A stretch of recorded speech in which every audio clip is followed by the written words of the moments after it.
'Tis I, Turd, and so guess who's back? The poop, the feces, the poopsicle, the turd is back. And I'm back with a video that absolutely belongs in 2020 because this topic has been covered by all YouTubers in the world, except for the Portuguese turd, of course. Why am I doing it now?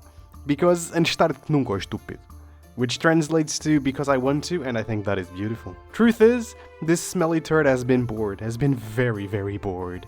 And I've been so bored that I even read a book, which, ding ding ding, video idea. Yes, I'm talking about the book. It's interesting, I promise. Anyway, I've felt very lonely these past couple of weeks with a very empty Steam library. Oh pá, isto afinal são para cima de muitos, eh? So as you can see, barely any games, right? How can a gamer live with such little amount of games?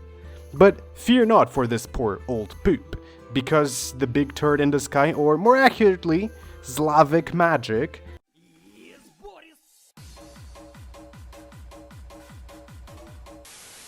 no, not the Slav of YouTube, the Slav of game development. Portuguese video editors always trying to add some comedic complexity. Filhos da puta, pá. Anyway, Slavic Magic is developing this cure for boredom for all strategy and city building gamers out there. They are developing Manor Lords. Manor Lords will save us all from a life of boredom by being a mix between city building and total war in the medieval period. And if you've been following this Portuguese turd, you'll know how much I love Total War, and I even love it more than my codfish. So you know that's quite a lot. I also do love my city building, though not as much as codfish. Maybe close to pastéis de Belém. Pastéis de Belém. Yum. How much of each game this is, I cannot tell you, but I can tell you that Manor Lords seems to be paying a lot of attention to detail, from the peasants that walk the streets to all the stages of building a, well, building. Anybody else thinks it's kinda silly that the name building is literally the same as the action of building said building? Imagine if you drive your driving, and you'd be working on your working. I don't know, I just think it's... The game will feature a trading system where traders will roam the kingdom buying and selling resources and manufactured goods, and they'll be one of the ways of earning silver. The second way is through taxes, as you set the taxation level of your town, and even the church tithes that'll earn you influence, you know, supposedly to maybe do diplomacy within the kingdom or something like that. The true scope of the game is somewhat hard to tell, but from seeing people comment on the game and the videos from the developers, I'm pretty confident that in each game you'll be a lord who is part of a kingdom, and said kingdom has several lords in it. It seems to me that you'll be working with and eventually conquering these lords as territories in order to eventually become king.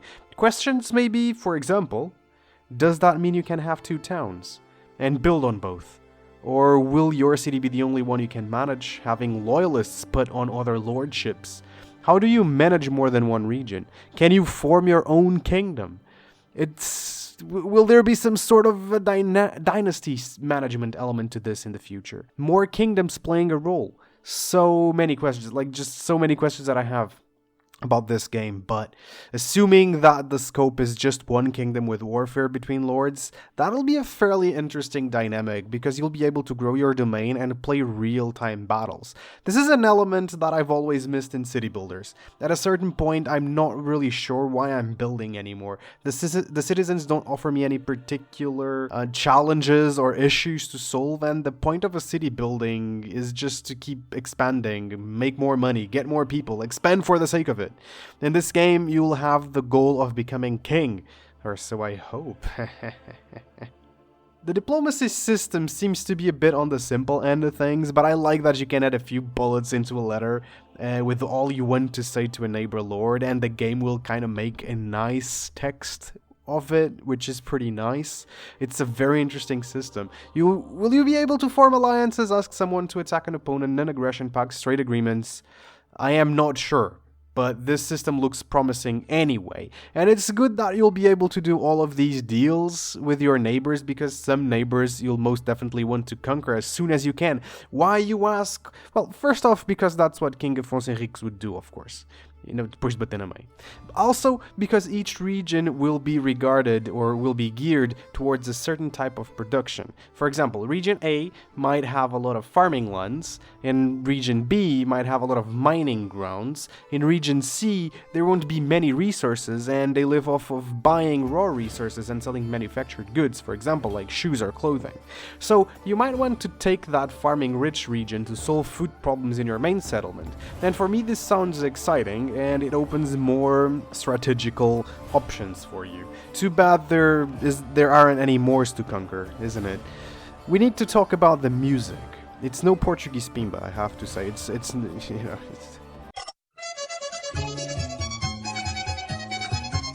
But the soundtrack that the devs put on YouTube is just beautiful. It screams medieval, and it's very, very relaxing to just listen to it. I mean, it's amazing. This could be the soundtrack to my life. Well, not really. I'm not a medieval guy.